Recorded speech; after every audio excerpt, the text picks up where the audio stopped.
কিস্তিতে মোবাইল বিক্রি করা জায়েজ আছে কিনা বা বিক্রি করলে গুনাহ হবে কিনা বিস্তারিত বুঝিয়ে বলবেন। রমজান মাসে কিছু কিছু মসজিদ কয়েক মিনিট আগে আজান দিয়ে দেয়, সেক্ষেত্রে আমরা কোন আজানটি অনুসরণ করে রোজার ইফতার করব?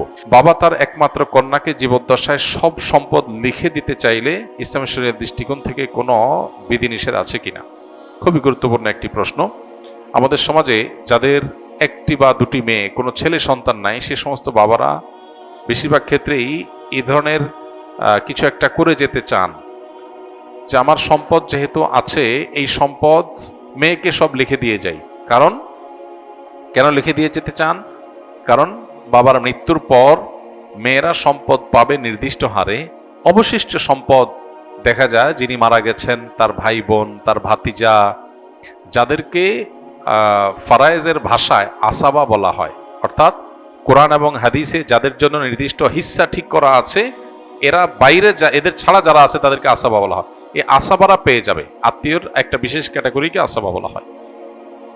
কোনো মানুষের মৃত্যুর পর এটা শুধুমাত্র যারা কন্যার বাবা তাদের জন্য না, সবার জন্য প্রযোজ্য। তাদের সম্পদ, পরিত্যক্ত সম্পদ যা তারা রেখে দুনিয়া থেকে যাবেন, সেই সম্পদের নির্দিষ্ট হারে যার যার হিস্সা আছে সেটা দেওয়ার পর যদি কিছু থেকে যায়, এটা আসাবাদের মধ্যে বন্টন হবে। এটাই হলো আল্লাহর নির্দেশনা। এখন যাদের একটা, দুইটা, তিনটা কন্যা সন্তান আছে, কোনো ছেলে সন্তান নাই, তারা বেশিরভাগ ক্ষেত্রেই এই আশঙ্কা করেন যে কন্যা সন্তানের জন্য নির্দিষ্ট হিস্সা আল্লাহ ঠিক করে দিয়েছেন, সেটা আমি দিলাম, আমার মৃত্যুর পর সেটা সে পেল, কিন্তু বাকিটা তো আসাবারা পেয়ে যাবে। আসাবারা যেন না পায়, সেজন্য সবটুকুই জীবদ্দশায় মেয়েকে দিয়ে যেতে চান।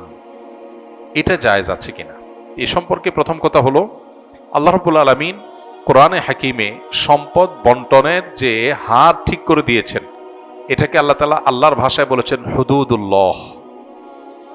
আল্লাহ পরিষ্কারভাবে বলেছেন যে তিলকা হুদুদুল্লাহ। এই যে বন্টন নামা দেয়া হলো, এই এতটুকু পাবে, অতটুকু পাবে, এটা কার সীমানা?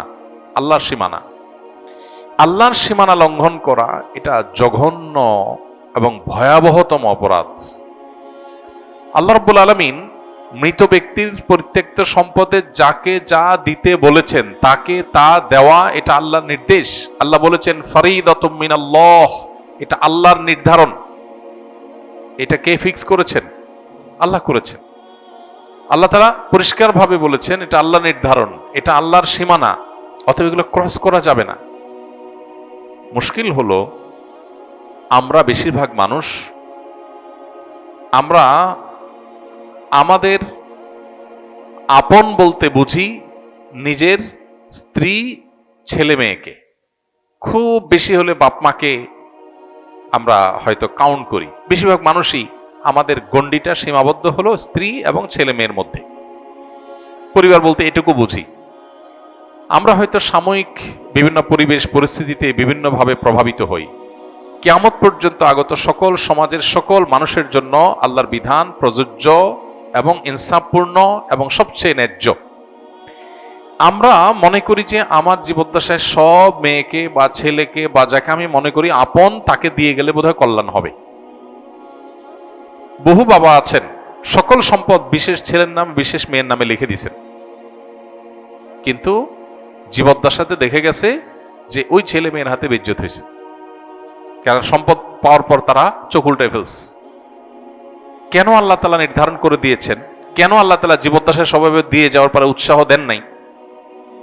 এই জিনিসটা তখন হয়তো আমাদের বুঝে আসে। হ্যাঁ, হয়তো মানে হাজারে 2-4-10টা কেস হয়, কিন্তু হয়। আর সবচেয়ে বড় কথা হলো আল্লাহ তাআলা কোরআনে কারিমে বলেছেন আবাউকুম ওয়া আবনাউকুম লা তাদরুনা আইয়ুহুম আকরাবু লাকুম নাফা। ফারায়েজের ক্ষেত্রে আল্লাহ সুবহানাহু ওয়া তাআলা যাকে যা দিতে বলেছেন, তোমাদের বাপ দাদা, তোমাদের সন্তান সন্ততি, কে তোমাদের বেশি কাজে আসবে তোমরা জানো না। তুমি একজনকে আপন মনে করে সব দিয়ে দিলা, এটা তোমার ক্ষতির কারণ হতে পারে। আল্লাহ যাকে যা দিতে বলেছে তাকে তা দাও, তোমার বুঝে না আসলেও দাও, তোমার মনে না চাইলেও দাও, এতে তুমি আল্লাহর কাছে রিওয়ার্ড পাবে।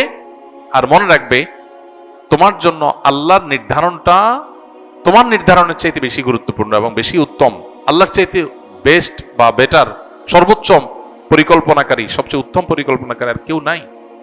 এজন্য সম্পদ আমার যা আছে সেগুলো সব আমি আমার ছেলে মেয়েকে দিয়ে দিচ্ছি, আর কেউ যেন না পায়। এটা আমরা আমাদের মতো করে আমাদের জগৎটাকে ভাবি। পৃথিবীতে আমার টিকে থাকা, আমার বেঁচে থাকা, আমার জীবদ্দশায়, আমার মৃত্যুর পর আমার কল্যাণকামিতার জায়গা শুধু ছেলে মেয়েই করবে তা না। এরকম বহু মানুষ আছে যে তারা ছেলে মেয়ে না, দেখা যায় জামাই অনেক কদর করে। অনেকে আছে ছেলেকে সব দিয়ে যায়, মেয়েদেরকে দিতে চায় না, পরের বাসায় চলে যাবে এই জন্য। দেখা যায় যে শেষ পর্যন্ত জামাই এবং মেয়ে তারাই তার সবচেয়ে বেশি কেয়ার করে। অহরহ এই ধরনের কেস আপনি খুঁজে পাবেন প্রিয় ভাইরা আমার। এই জন্য আমাদের গণ্ডিটা শুধুমাত্র আমাদের সন্তানদের মধ্যে সীমাবদ্ধ, এটা আমাদের দৃষ্টিভঙ্গির সংকীর্ণতার কারণে হয়। ইসলাম আমাদেরকে এত সংকীর্ণ জীবন দেখতে বলেনি। আমরা বেঁচে থাকার জন্য শুধু আমাদের সন্তান ছেলে মেয়ে যথেষ্ট না, একটা সমাজের অনেক মানুষের প্রতি আমাদের দায় আছে, অনেক মানুষের অবদান আছে, প্রত্যক্ষ পরোক্ষ বিভিন্নভাবে। এই জন্য আমার সকল সম্পদ শুধু আমার ছেলে মেয়েই পাবে আর কেউ পাবে না, এটা অতি স্বার্থপরতার চিন্তার জায়গা থেকে হয়।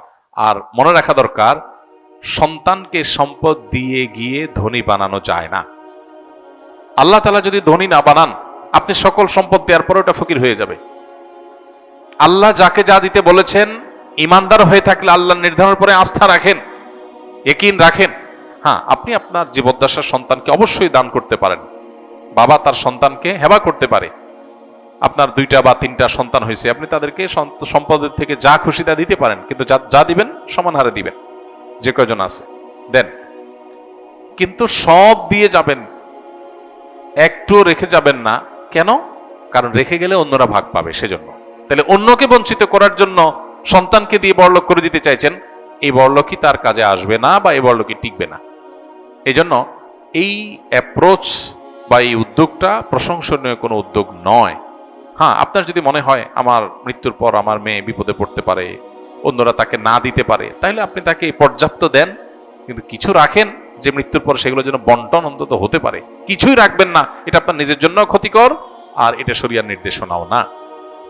আল্লাহ তাআলা কোরআনে কারিমে বলেছেন, ফাইন কুন্না নিসাআন ফাওকা ইসনাতাইনি ফালাহুন্না সুলুসা মা তারাক ওয়া ইন কানাত ওয়াহিদা ফালাহান নিসফ। 2 বা 2 এর অধিক কন্যা সন্তান যদি কারোর থাকে, তাহলে তার মৃত্যুর পর তার সম্পদে যদি কোনো ছেলে না থাকে, শুধু কন্যাই থাকে 2 বা 2 এর অধিক, তাহলে তারা পাবে টোটাল সম্পদের 2/3, 3 ভাগের 2 ভাগ। আর যদি একটি কন্যা সন্তান থাকে, তাহলে টোটাল সম্পদের 50%, হাফ, অর্ধেক পেয়ে যাবে। আর বাকিটা আসাবা হিসাবে যারা যারা আছে সবার মধ্যে বন্টন হবে। অতএব আপনার যদি মনে হয় যে না, জীবদ্দশায় আমার বেশি কিছু দিয়ে যাওয়া উচিত, তার তেমন কিছু নাই, আপনি দেন, কিন্তু কিছু রাখেন অন্তত বন্টনের জন্য। অন্যদেরকে বঞ্চিত করে ফেলে সন্তানকে ধনী বানানোর চিন্তা প্রশংসনীয় চিন্তা নয়। এরপর প্রশ্ন হলো, কিস্তিতে মোবাইল বিক্রি করা জায়েজ আছে কিনা বা বিক্রি করলে গুনাহ হবে কিনা, বিস্তারিত বুঝিয়ে বলবেন। কিস্তিতে মোবাইল বিক্রি করা বা অন্য যে কোনো জিনিস বিক্রি করা জায়েজ আছে। কিস্তিতে কেনাবেচা মৌলিকভাবে জায়েজ। সাহাবীদের মধ্যেও কিস্তিতে কেনাবেচার এই কালচার ছিল।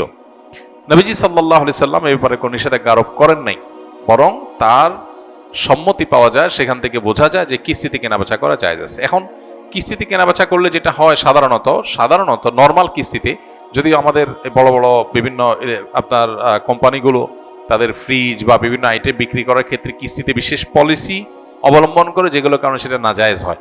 এমনিতে জেনারেল কিস্তিতে ধরুন আপনি একটা জিনিস, একটা মোবাইল কিনলেন, ওইটার দাম ধরেন 10,000 টাকা, কিস্তিতে কিনলেন, আপনার কাছ থেকে 12,000 টাকা দাম রাখলো, 12টা কিস্তি করে দিল, এটা জায়েজ আছে, এটা নাজায়েজ না।